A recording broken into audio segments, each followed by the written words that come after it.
Surviving Appalachia. Every one of you'ns. You, and you over there, and you back there. The snake charming stick. Gotta have you one of those around your porch to survive Appalachia. I was working over on, I ain't gonna say no names of the mines or nothing like that, because it's probably illegal to be sending us back there to do work like that. But this car goes by. We literally, the brakes were 100 foot by 90 if I ain't mistaken, or 100 by 100. Either way, let's see, 10, 20, 30, 40, 50 brakes in a coal mine. I need to write that down, draw it up for y'all so you can get a picture of a coal mine in a longwall. But anyways, the survey engineer, head engineer in the office had us to walk right at a mile in behind the longwall. And you're talking people, you hear it? I can't turn it around. There's something in the mountains.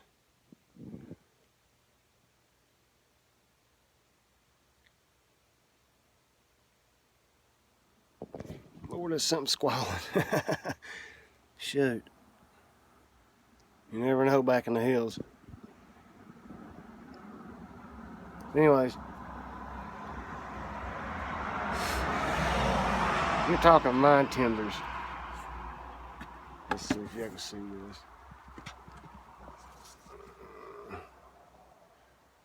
This is the stick. Anyways, mine timber's about 6 foot tall. I'm right at 6 foot. You're talking the mine trying to set down is a half a foot on both ends of the mine timber, crushed because the mountain was so heavy, and trying to sit down. And if any of you know what a longwall is, it's behind the longwall. I think they call it the gob. I'm not too know all the proper words for the longwall because I was a surveyor. I shot spads in the mines. But anyways, the gob is for 1,000 feet across, and however far back without it, it's all supposed to fall in. And your longwall mining entries up the side, you usually have 3 entries, if I'm not mistaken. What I can remember, it's been a while since I've been in the mines. But anyways, we was on the, just say the last entry, say number 8, because the coal mines you always start from the right and you count over 1, 2, 3, 4, 5, 6, 7, 8 entries. The 8th entry was walking up, and we had to walk a mile in between all these crib mountain timbers that was set probably 2.5 feet apart just to hold the mountain up, because the gob has already fell in so far, and the longwall was already up. We walked in behind the longwall, just say a good mile right at it. Anyways, these head engineers could not figure out why they could not get the check survey to tie. A check survey is when you have a certain point in the mine roof, say you drill a hole and you set a wooden plug with a nail and with a tag with a number on it. So on the outside, in case something happens on the outside, the survey crew can go around the hill and they could say, drill right here, and the miners are here because they're beating on this roof bolt, this spad number 223. All right. But anyways, the check survey is supposed to tie each time from outside. And a check survey gives the width of the mine roof and the bottom of the mine floor, which would be the elevations. And the elevations, so it would make sure when they drilled down through the top of the mines, they would not continue to drill through and the bottom of the mines and pass the miners up, or drill into a mine pillar, which would be solid coal, would be a pillar. I'll draw this up and show y'all later. But anyways, we got back there to tie that check survey, and you can shoot long distances with a transit. Even underground, you can shoot far as you can see. Far as you can see, you can pretty much shoot with a transit to tie these surveys in certain spads. But these mine timbers was crushed all the way back through there. It was dangerous.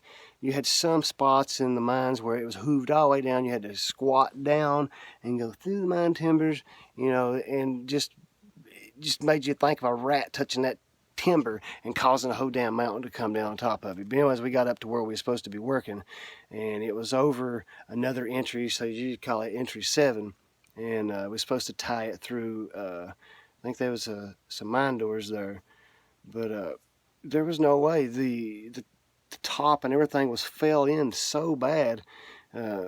I was just a robman at the time, and the leader of the crew said, "We ain't going over there." He said, "Just pack your stuff up. We're heading out." I was like, "Thank you, Lord Jesus," because I was about to bend over and kiss my rump goodbye. I thought I was a goner. I thought it was, over, because if we was going to set to stay and work in them conditions, no wonder nobody could get these check surveys to tie. The roof was coming in everywhere. I mean, there was roof bolts that wasn't even holding no top because the top had already fell out, and it was just like the mines, instead of being like this, it's squashed down and going diagonal, and it's just imagine a horror story and you being in the horror story. So it was even scary walking out. That's one scary mine story. Another scary mine story, I worked for another coal mines up in Gilbert, West Virginia, and on the main roadway we drove little Mac 8s in, and a little single, just so people will understand, just say golf cart, okay? Because people probably don't know what a Mac 8 is, or if I gave the general name, just say like a little miniature golf cart you drove every day to drive to the section. I worked at this mines a year and a half. Anyways, just say on break 28 to 35. Every day that roadway we traveled. Was up on a section one day working, come back, could not get back outside. It had fell, just say 14 breaks long, about 20 foot thick in the main roadway. And you talking, people, that's some heavy weight. 20 feet thick of rock, rock house, the breaks entries in, I think, were 70 foot by maybe 60. They was a lot lower than the ones over in 85 was the first story. But you thinking about that much rock coming down on top of your head, well, that's scary. And it's real. It's something that everyday miners have to deal with, fearing not coming home to their families.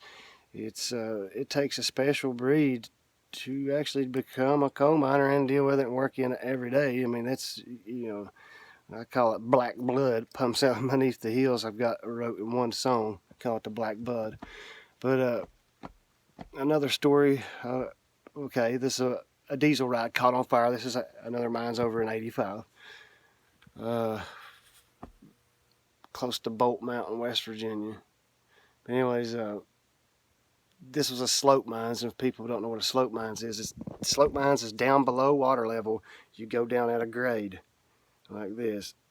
And some slopes, I forget what Mount Laurel's was, but this was a big slope too, and they had a big diesel rides that would take you down in,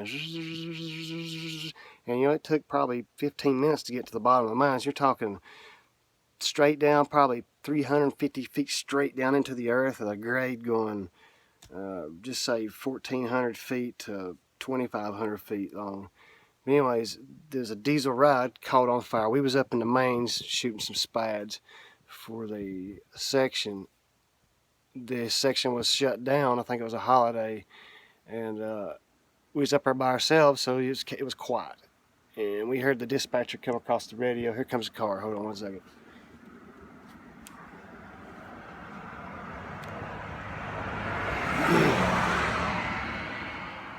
Dispatcher, he has got the job of getting everybody in their correct places. If a mine was to catch on fire or smoke up or any kind of trouble, he is the go-to man to go to safety. And this day, this dispatcher done his job well. And I was panicking because I was still just probably 7 months, 8 months into the coal mines. I was still fresh rookie. But anyways, as a surveyor, you have kind of a general knowledge of the coal mines, of the maps, because you kind of create the mapping, because you shoot the spads and turn the angles. So if it's 4 inches going up, you're going to turn so many degrees this way, the whole mine's going to shift this way. Or you're going to go up, stop, and just turn at a 90-degree angle and go this way. So you pretty much have a general knowledge of the mines if you've worked there for a long time. But anyways, this particular day, a diesel ride had caught on fire, and you could hear guys on the radio in a panic going for more fire extinguishers. They was out of fire extinguishers. You had people running fire extinguishers. Okay, let me stop there. Okay, the diesel ride had caught on fire at the bottom of the slope, and this mine's the intake air was, the air sucked down through the slope. So that means if there was smoke at the bottom of the slope and the diesel ride catching on fire, the smoke is going to smoke the whole coal mines up. And you talk about scary people when this smoke comes through there so thick you can't even see.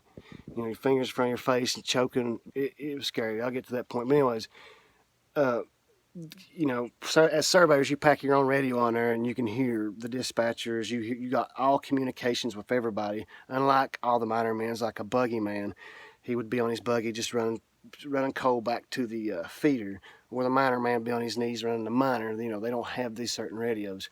But anyways, you could hear the guys panicking, needing more fire extinguishers.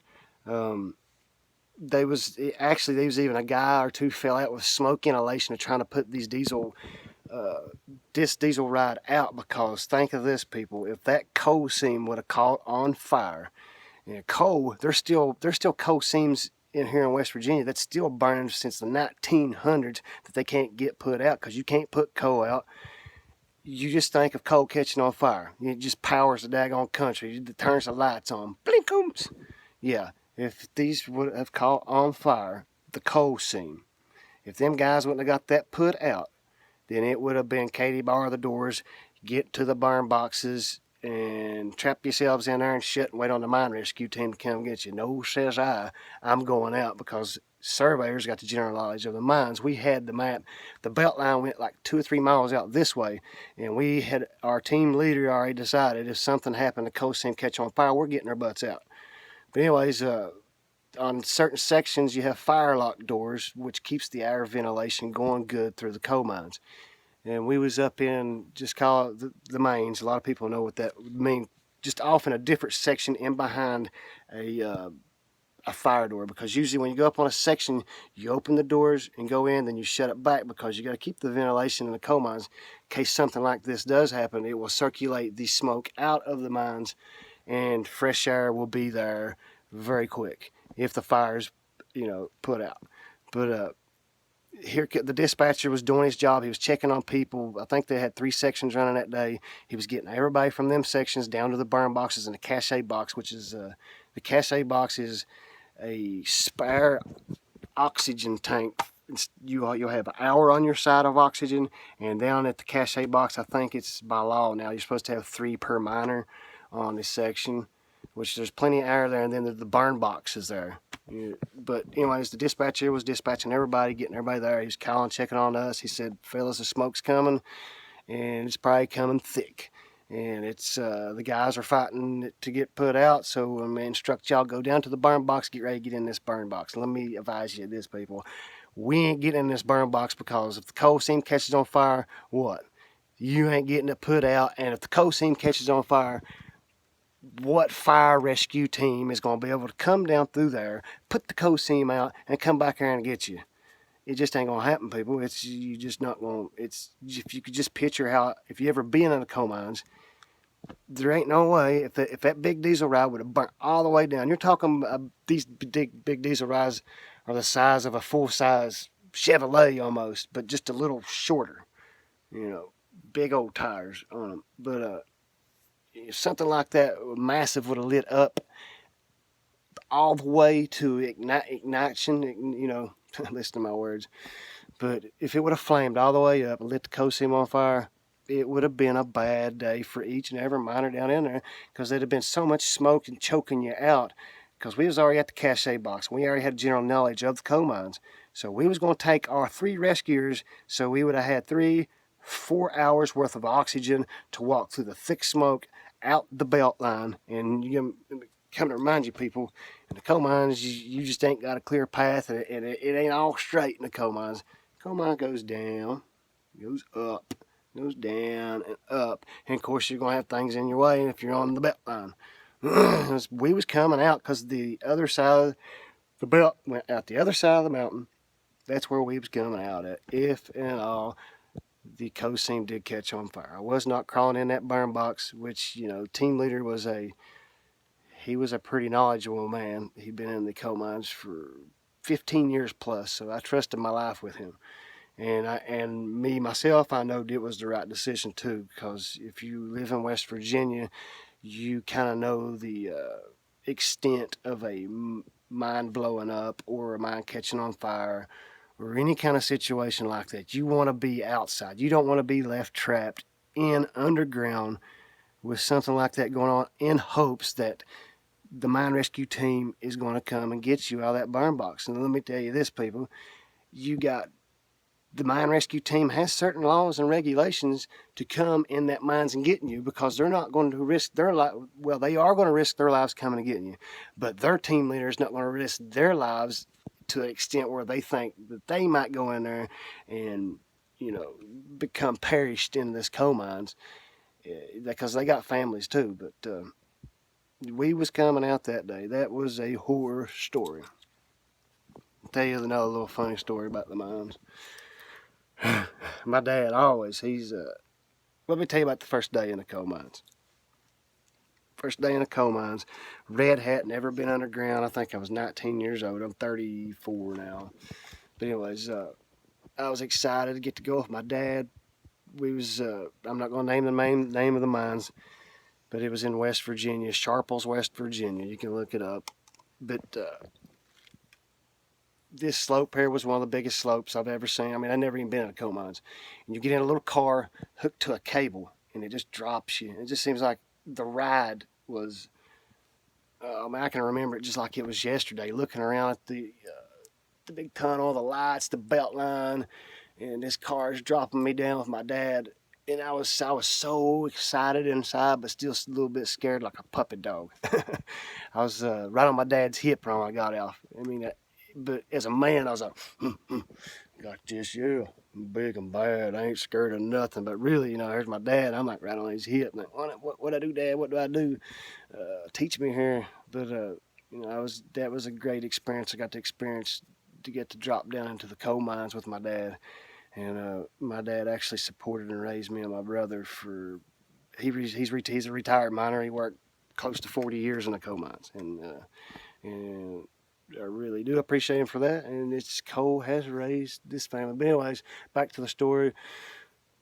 It was just a different world underground. You can look and take your light and shine on top. You can see fossils for days. You can see whole bushes, whole trees, whole leaves. You can see the ancient stuff. Sometimes you can see like these daggone mosquitoes are tearing me up, like dinosaur tails or whatever. It's like, seriously. I mean, there's fossils everywhere, especially when you get down below creek level. And a lot of people don't realize when you get down below creek level, you got a lot of methane gas, and it's explosive from 5 to 15%. It might be, I'm pretty sure it's 5 to 15%, what I can remember. The miners are supposed to shut down at 1.5%. Then the section is supposed to ventilate the section. And gas is, it's what blows up most of these mines around here. Like Sago, that's gas. There's a gas pocket. Lightning hit it, I think, and blew up. But you could hear the gas and the methane gas bubbling up through the bubbles, coming out the seam of coal, hissing at you. That's how strong this gas was coming out of the coal seam. But it's a different world down there, people. Let me try to think of some more stories here. I've also worked in some loco. I mean, guys do it every day. I'm in school full time now. I'm about to graduate with a psychology degree. I got out of the coal mines, but 28 inches to 32 inches high. Rock House. I'll name this coal mines. Daggone it. They've changed the name up by now, but it's the coal mines used to be called Rock House number 8.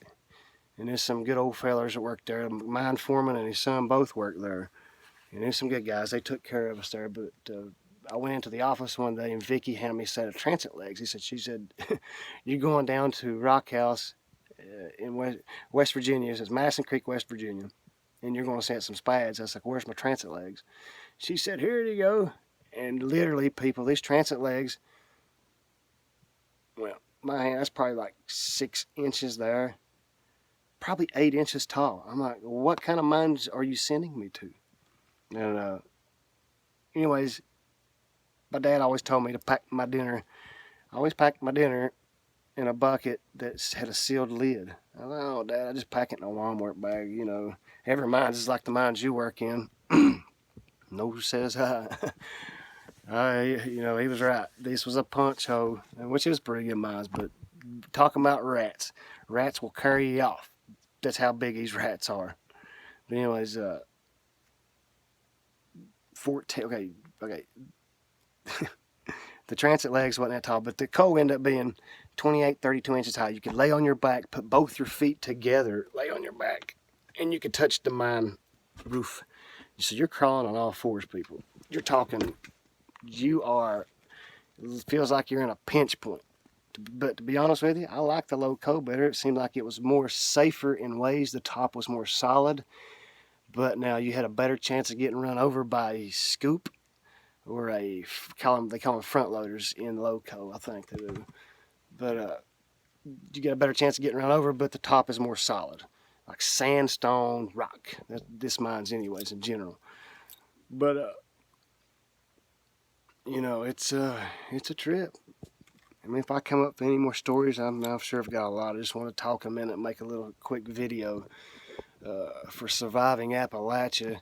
We're going to talk some more on primitive traps in days to come. I'm going to interview a few people. I got a few interviews lined out, but I've had to get the channel lined out, and the corks and stuff like that. But I also have to get my computer worked on, the video editing and stuff for the YouTube channel. But as you'll see, this video will be posted. But we will be finding ginseng, hopefully some yellow root in the days to come. Ginseng season ain't till September 1st. Can't dig it till September 1st. But I'm going to show you some primitive traps and how to survive Appalachia. And one thing that an Appalachian man can really say, he's probably about died in his work boots over 100 times, probably within a day. And I've still got my work boots that I wear in the mountains. You know, you have copperheads, rattlesnakes. You're going to have a good pair of snake chaps, snake charmer, or another snake charmer if you're allowed to pack one that goes bang. But in days to come, we'll have y'all some videos lined out to watch. Subscribe and like my YouTube channel, Surviving Appalachia. Got plenty more stories about my life and surviving Appalachia in a small town. Big pharma flooding the towns with pills.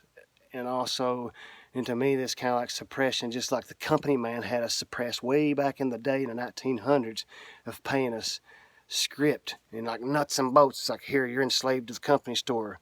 Here's you some nuts and bolts, sir. You can go and get you a pack of bologna and a loaf of bread. But you was enslaved to work for the company, man. And nowadays in times, it's kind of the same way. It's just in different areas. But subscribe and like to my YouTube channel, Surviving Appalachia. There's a lot more to come. There's a lot more to come out of this channel. I hope you enjoy the few ghost stories of the coal mines that I had.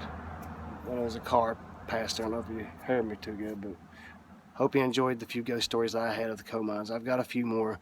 Also, in my next video, I'm going to draw up what a coal mines looks like inside of the entries 1, 2, 3, 4, 5, 6, 7, 8. You know, to give y'all a general idea what the coal mines looks like. I know a lot of people in West Virginia do know what coal mines look like, but a lot of y'all probably may not. And I will also draw the long wall up and the gob that's supposed to fall. 1,000 feet across is supposed to fall. And that's it. Signing out.